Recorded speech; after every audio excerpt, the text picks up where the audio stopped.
Salam damai dan sejahtera di dalam nama Tuhan Yesus Kristus. Kita akan melanjutkan pembelajaran mengenai formulasi teologi dari kitab Kejadian. Pada video yang keempat ini, saya ingin menjelaskan mengenai kejatuhan. Umumnya, kita mengerti tentang kejatuhan itu adalah pemberontakan kepada Allah. Manusia berdosa kepada Allah dengan sengaja, tidak mengikuti ketentuan apa yang diperintahkan Tuhan. Jawaban tersebut tidaklah salah. Saya ingin memberikan penjelasan lebih dalam dan lebih khusus bahwa berkaitan dengan kejatuhan itu artinya berkaitan dengan covenant. Ini hal pertama yang perlu kita mengerti tentang kejatuhan. Di dalam Kejadian pasal 2 ayat 15, 16, 17 ada covenant Tuhan Allah dengan manusia, Adam dan Hawa. Covenant ini berkaitan dengan hidup dan kematian. Siapa yang menaati covenant ini, ia akan mengalami dan menikmati hidup di bumi ini dengan penuh kegembiraan, sukacita, dan ucapan syukur. Dan barang siapa yang tidak menaatinya, ia akan mengalami kematian. Kematian rohani, kematian fisik, dan juga kematian kekal. Tentunya kita mengerti bahwa covenant itu berkaitan juga dengan apa yang dijanjikan dan apa yang dilarang oleh Tuhan. Tuhan meminta Adam dan Hawa, manusia, untuk tidak makan buah pohon pengetahuan yang baik dan jahat yang ada di Taman Eden. Di dalam ayat sebelumnya, kita mengetahui bahwa di tengah Taman Eden itu ada pohon kehidupan. Jadi ada dua pohon, pohon kehidupan dan pohon pengetahuan yang baik dan yang jahat. Dalam kisah kitab Kejadian pasal 3, ular ada di Taman Eden. Tuhan membiarkan itu terjadi. Dari pihak ular mencobai, mengganggu, memutarbalikkan kebenaran, covenant, dan pengertiannya. Dari Tuhan yang menyatakan kehendaknya supaya Adam dan Hawa menaati dia. Sebagai ujian bahwa ia betul-betul mengikuti dan mengakui keberadaan Allah dalam hidupnya. Karena manusia adalah ciptaan pribadi yang punya kebebasan. Dan tentu konsekuensinya manusia dapat mengambil keputusan taat atau tidak taat. Ini menjadi sebuah problem di dalam kehidupan manusia sampai sekarang.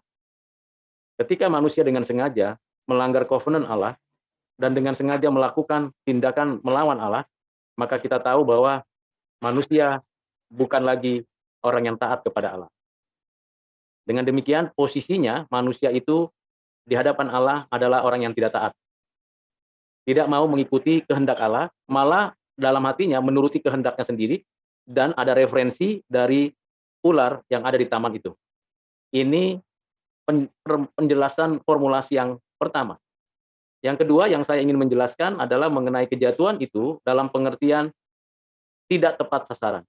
Bergesernya posisi yang seharusnya dimengerti oleh manusia, Adam dan Hawa. Di mana posisinya demikian. Allah Maha Pencipta, di mana manusia harus tunduk kepadanya. Di mana manusia harus memuji dan memujanya. Manusia antar sesama saling mengisi, saling melengkapi, saling mengingatkan. Lalu di bawahnya ada hewan, binatang, tumbuhan, pohonan, dan materi. Ada urutan bagaimana manusia seharusnya menaklukkan diri kepada Tuhan Allah dan menaklukkan bumi dan segala isinya. Tetapi karena keinginannya ingin mau seperti Allah, maka bergeser posisinya dan itulah tidak tepat sasaran. Ingin bergeser, menyamakan diri dengan Allah, seakan ia adalah Allah, yang menafsirkan mana itu baik, mana itu jahat, mana itu benar, mana itu salah. Ini yang menimbulkan persoalan. Jadi tidak tepat sasaran. Sasarannya sudah dibuat oleh Tuhan. Allah, manusia, bumi dan segala isinya. Ketika ular mencobai, ketika ular memberi tafsiran yang berbeda dengan apa yang diajarkan Tuhan kepada Adam dan Hawa, maka keinginan Adam dan Hawa untuk menyamai, menganggap setara dengan Allah, ada referensinya, ada yang mendukungnya, ada yang mensupportnya. Siapa itu? Ular. Sehingga dengan serta-merta Adam dan Hawa bergerak menuju ke atas, mau menyamai Tuhan Allah. Dan pada saat itu, ketika ia mau ke atas, mau menyamakan diri dengan Tuhan Allah, mau menafsir mana itu baik, mana itu jahat, mana itu benar, mana itu salah, saat itu tidak tepat sasaran.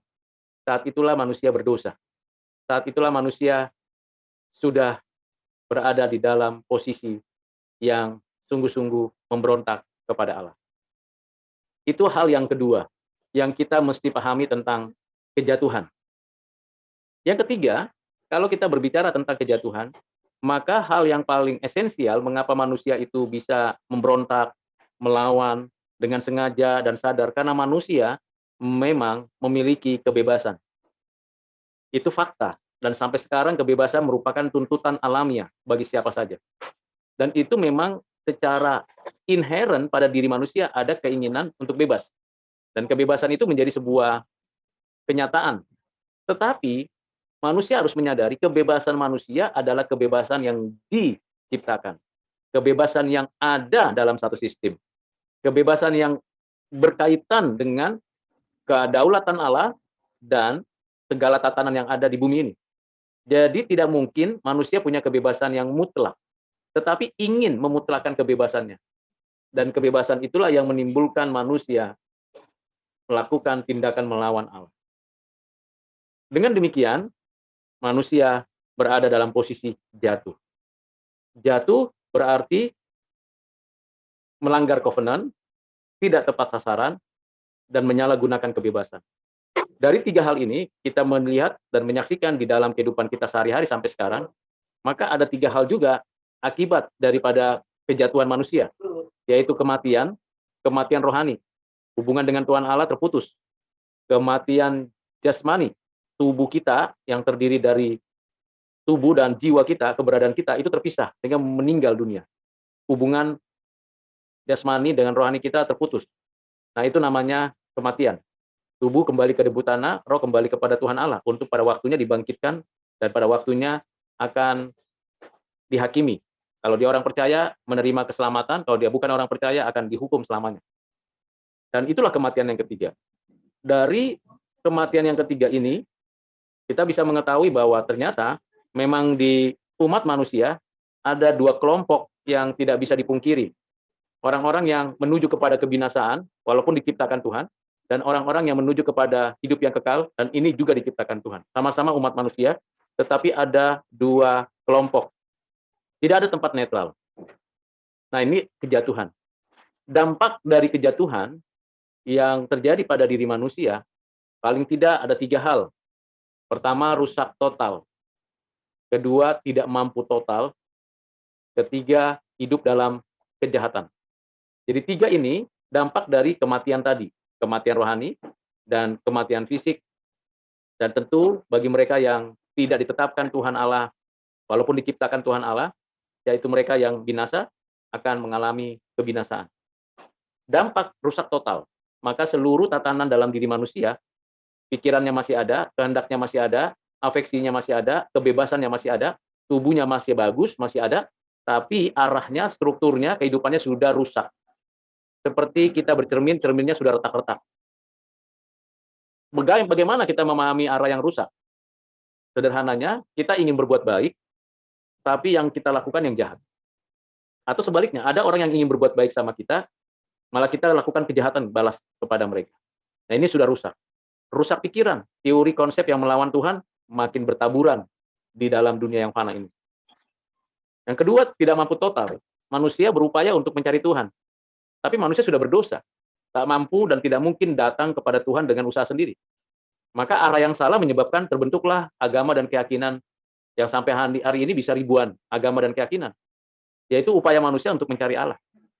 Alkitab mengajarkan kepada kita bahwa Allah lah yang mencari manusia, karena manusia tidak mampu untuk mencari Allah karena dosa, karena kejahatan.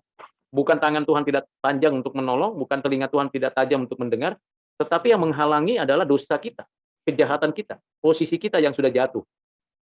Nah, ini tidak mampu total.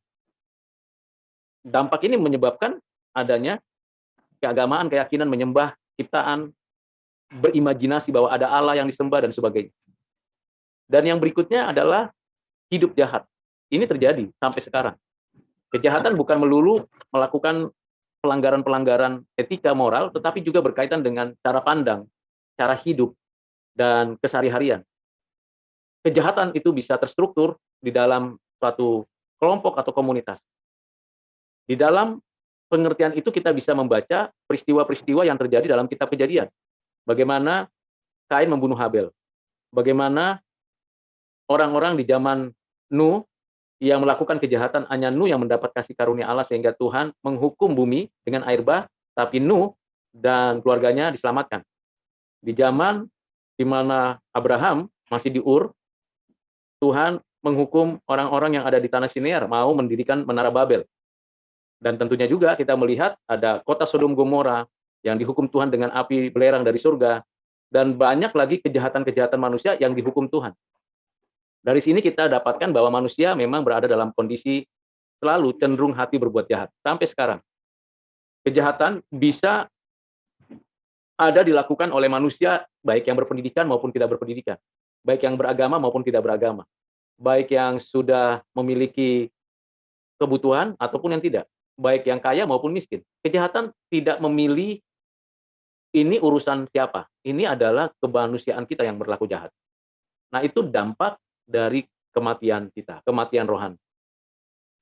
Dengan demikian, kita menyadari bahwa pengajaran Alkitab dengan konsisten memberikan kepada kita fakta adanya kejatuhan. Fakta ini tidak bisa dibantah oleh siapapun. Fakta ini tidak bisa diselesaikan dengan cara manusia yang sudah jatuh. Karena semua manusia telah berbuat dosa, siapapun.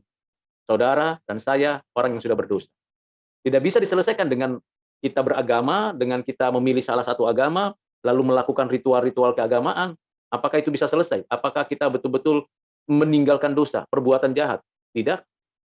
Apakah kalau kita berpendidikan sampai posisi gelar, jabatan akademisnya sudah sampai tinggi, profesor, apakah itu bisa menjamin bahwa orang itu tidak berbuat dosa sama sekali? Jawabannya tidak. Apakah karena dia seorang nabi atau seorang rasul atau seorang hamba Tuhan, dia pasti tidak akan berbuat dosa lagi? Tidak demikian. Bapak Agustinus mengatakan sebelum manusia jatuh dalam dosa, ia bisa berdosa dan bisa tidak berdosa. Tetapi setelah manusia itu jatuh dalam dosa, ia tidak mungkin tidak berbuat dosa. Bahkan Daud di dalam Mazmurnya pasal 51 mengatakan bahwa sejak dalam kandungan kita sudah bernatur dosa. Demikian keadaan kita dan tidak bisa dibantah. Namun kita harus tahu di tengah kejatuhan ada yang namanya kabar baik. Apa kabar baiknya? Dan apa isi dari kabar baik itu? Ikuti terus video pembelajaran ini, formulasi teologi dari kitab Kejadian. Tuhan memberkati saudara. Amin.